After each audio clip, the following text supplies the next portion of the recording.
how I stopped my hormonal hair loss.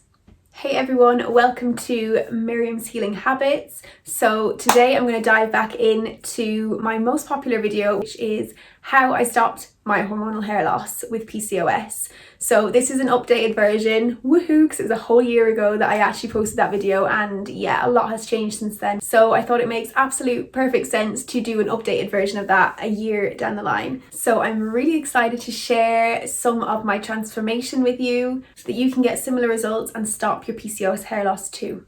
I've also got an important announcement for anyone that is healing with their PCOS right now, so make sure to watch all the way through because you don't want to miss it. If you followed me for a while, you will probably know my PCOS journey and also my hair journey, so I won't bore you with that in this video, but if you watch my previous videos, you'll be able to find out if you want to. So over the past year, since I've done that last video, I've definitely had a massive change in my hair. I know it's all tied up in a bun now, so you can't really see it, but even just being able to do this alone is amazing, because I wasn't able to do this before. I had all of this short hair regrowth that, yeah, I just couldn't tie my hair up. It was an absolute fluffy nightmare. So even just the fact that I can have like a sleek bun like is a massive win for me. So I'm going to stick a picture here of what my hair is actually like now. It's literally like two different lengths. It's kind of hilarious. It kind of looks like dodgy hair extensions, you know, where you just really can tell the difference between the long hair and the short hair. That's what my natural hair is like right now, but you know, I'm being patient. It's all good.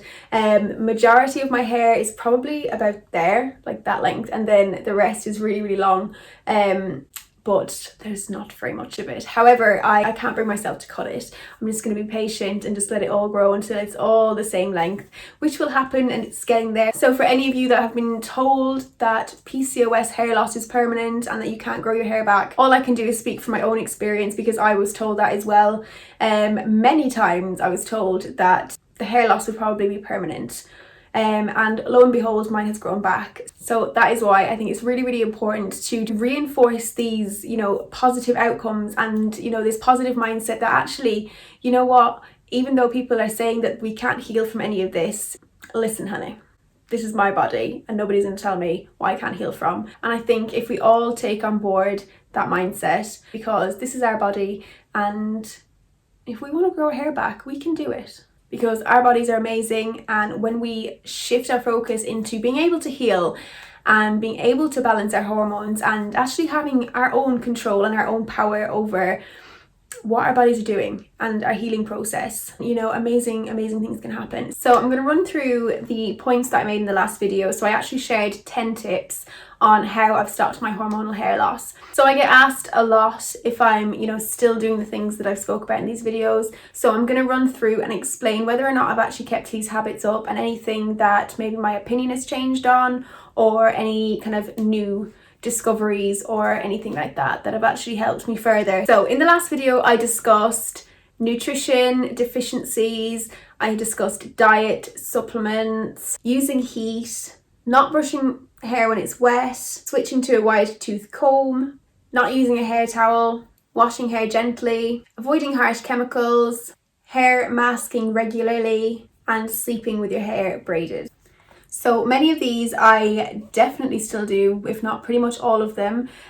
So there are just a few things to consider. Of course, the deficiencies and nutrition side of things is always going to be important. You know, I get asked questions like, oh, do regular, you know, hair vitamins and stuff work for us with PCOS hair loss, as opposed to just who they're kind of targeted for, which is just people with normal healthy hair.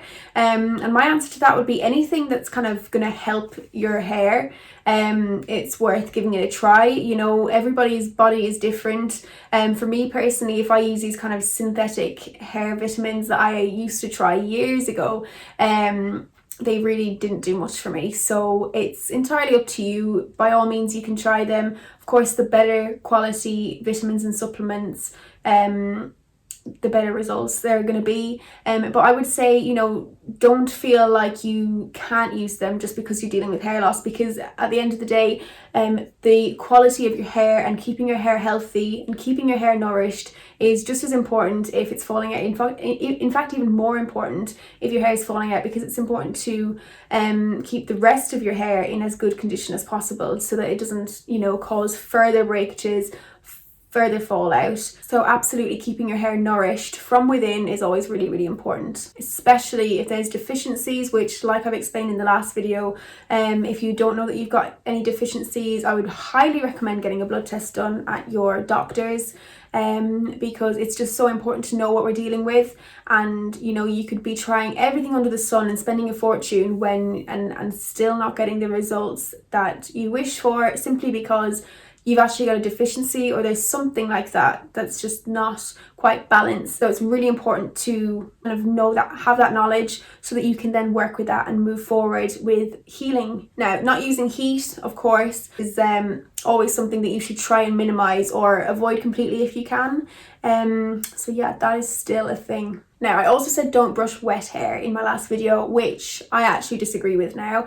It depends entirely on the type of hair that you have. So there are 3 different hair types. One is like a fine hair, like what I've got, which is most common in Caucasians. 2 is that kind of very strong but kind of medium coarseness, which is often found in kind of Asian hair, and then really coarse hair, which is often found in Afro hair types.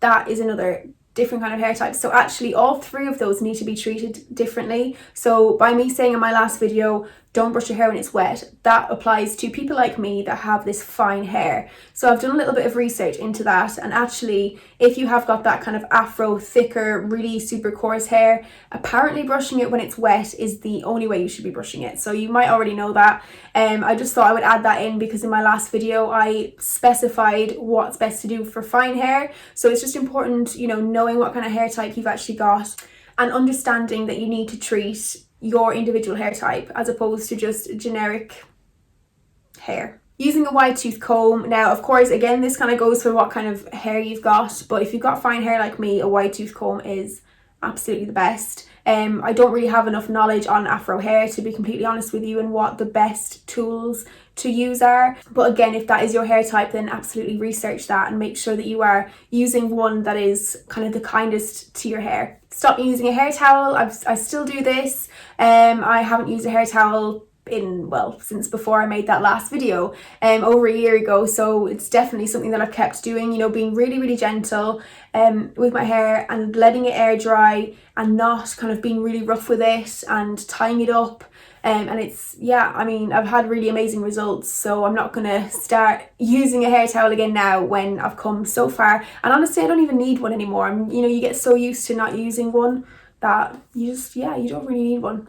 Now, this is a big one, which is washing hair gently, and I definitely have found myself falling out of this a couple of times and being like, nope, you need to wash your hair gently. It is really, really important, because of course, again, with having fine hair, when your hair is wet, it's at its weakest. So when we're kind of like really scrubbing hard, it can basically kind of encourage hair fall, which of course isn't what we want to do. So just being really, really gentle and linear strokes, as opposed to just causing so much friction, you'll definitely notice less hairs are falling out, and it's just much more like gentle on your hair. You know, when your hair is going through the washing process, it can kind of be a little bit hard on it anyway. So just being as gentle as you can when you're doing that will absolutely result in a better hair situation. Avoid using harsh chemicals. Now, this is kind of just, you know, it's your own choice what products you use. I try and go as natural as possible, but I'm not as natural as I would like to be. You know, I still use shampoos that are more on the natural side, but they're not like completely like, you know, just single ingredient hair products. Just simply because my hair is still growing back and I'm still, you know, wanting to make sure I'm giving it enough of what it needs. But of course, a lot of shampoos and conditioners, you know, contain just really rubbish ingredients, stuff that's not good for your hair, really harsh chemicals. So I would advise, you know, going as natural as possible. There are some really amazing products that are cruelty-free, vegan, kinder to the environment, as well as kinder to your hair, kinder to your body, because of course when you have got a hormonal imbalance, it's really, really important to be mindful of what you're putting in. And of course, you know, our skin is absorbent, so anything that we are actually putting on our skin or on our hair is being absorbed into our bodies as well. So when you're kind of going for that overall balance, it is just really important to, you know, be mindful of the chemicals you're putting into your body as well. Hair mask regularly. Now, I don't do this as often as I probably should, just out of completely just forgetting to do it. But absolutely, I mean, castor oil, I actually haven't used castor oil in a while, but I should, because it's amazing, and you should use it as well. It's absolutely fantastic. Like, it's really, really good. Any kind of natural hair masks. I made one before with I whipped up some natural shea butter with coconut oil, olive oil, castor oil. I've actually still got a jar of that I made, so just reminded me I need to do a hair mask probably tomorrow when I wash my hair. So yes, absolutely, hair mask as often as you can.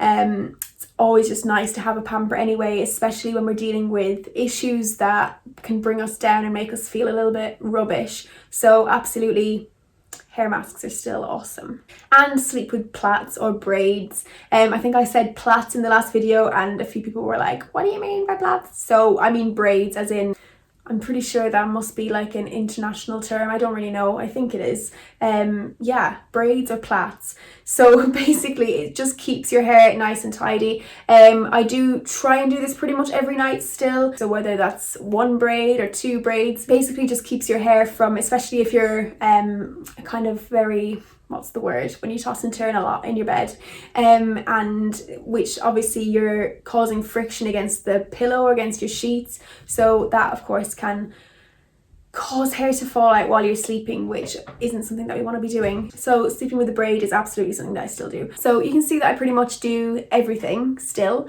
and you know, I definitely believe that has contributed massively to how much better my hair has gotten even in this past year since I last done that video. You know, it's just kept growing quite fast, really, to say that it's, you know, down to there.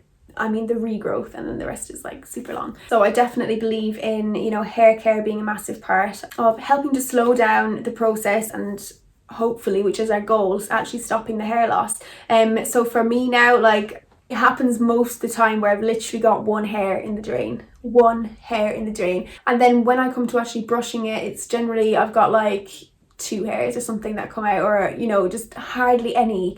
And, you know, that is just like, it literally makes me so happy every time I see that, because, you know, we already know the feelings and the emotions of looking into the drain, and even just on your body when you've just got the hair everywhere that's just fallen off you, and it's in the shower, and then you brush your hair, and it's like, it just is never ending, like coming off your head. So the fact that I can now look in the shower when I've washed my hair and see one hair in the drain plug like that is literally incredible. So of course I have to share these things with you, you know. But one massive point that I want to drive through is hair loss is simply a symptom of imbalance. So focusing on the hair care, of course it's going to help. However, the only way that you can completely stop hormonal hair loss is by balancing your hormones. And it is so important. It's, you know, it's an inside job. The same goes for acne, for hirsutism or excess hair, or any of the problems that we're dealing with PCOS. It all stems from an imbalance, an overproduction of androgens, which is when the male hormones in our body basically become dominant, and that results in all of the rubbish symptoms that we deal with PCOS. So until we can actually address that imbalance, you know, none of this other stuff's going to work. And though we hear time and time again that PCOS cannot be cured, hormones can be balanced, and therefore PCOS can be healed as well. You know, I'm not saying that you don't need to keep up these good habits for the long haul. However, you know, it's the same as brushing your teeth. You're not just going to brush your teeth a few times and be like, yay, my teeth are perfect, and then be like, oh, do I have to keep this up forever? Like, yeah, you kind of do. Like, you need to brush your teeth every day for the rest of your life. So, you know, even if there are a few little adjustments that you need to make on your PCOS healing journey to maintain this level of healing and to maintain these balanced hormones, you know, it's worth it. Of course it's worth it. It is so worth it. So I have spent a really long time putting a lot of research and a lot of work into actually creating a course. So a course for balancing hormones, for healing PCOS, simply because I get messages all the time, you know, from women on my Instagram, or from people that have found me on YouTube and have reached out to me over Instagram or any of the other platforms that I'm on, which I am just so completely grateful for. You know, I love when people feel like they can message me to ask me for help, but I also feel like I'm limited to the information that I can give, even just through these quick videos, and especially with replying to messages and stuff. So I thought, if I can pack everything that I've learned, everything that I know, into one course that I can promise you, if you go all in, you will see the most incredible results and experience the most incredible healing transformation for yourself. So I'm so excited. It's almost ready to launch. I just wanted to let you guys know first so that you can actually get there ahead of time, because it's going to be an introductory discount when I do launch it. So I've actually dropped the link below in the description box where you can pop your email in. I'm really so confident that it's going to work and it's going to help so many people. I mean, the transformation I've seen in myself, and I'm hoping you can see it as well through watching my videos. I am just such a different person to who I was when I was at my worst with PCOS. And the thing is, we don't have the best of luck, do we, with our doctors, and just with like the negativity that we have to read and hear about all the time, and also just the absolute bombarding of information. Like, where are we even meant to look? What works, what doesn't? You can go absolutely crazy trying to heal this. And of course, we're all different as well. So this course is personalized. It's personalized for your own symptoms. It's, it's a 12-month healing plan. So it's for the long haul. It's not just a quick little thing. There's so much work gone into this and so much research. So I'm so excited and I'm so ready to hear all of your healing stories when you get to the other side. Thank you so much for watching. If you liked this video, please give it a thumbs up. It helps to get this information out to other people that actually need to see this, and so that we can all be on this healing journey together and live the life that we actually deserve. So if you haven't, make sure to click subscribe, because I will be posting lots more videos like this and you don't want to miss out. So click the bell and I will see you in the next one. Mwah.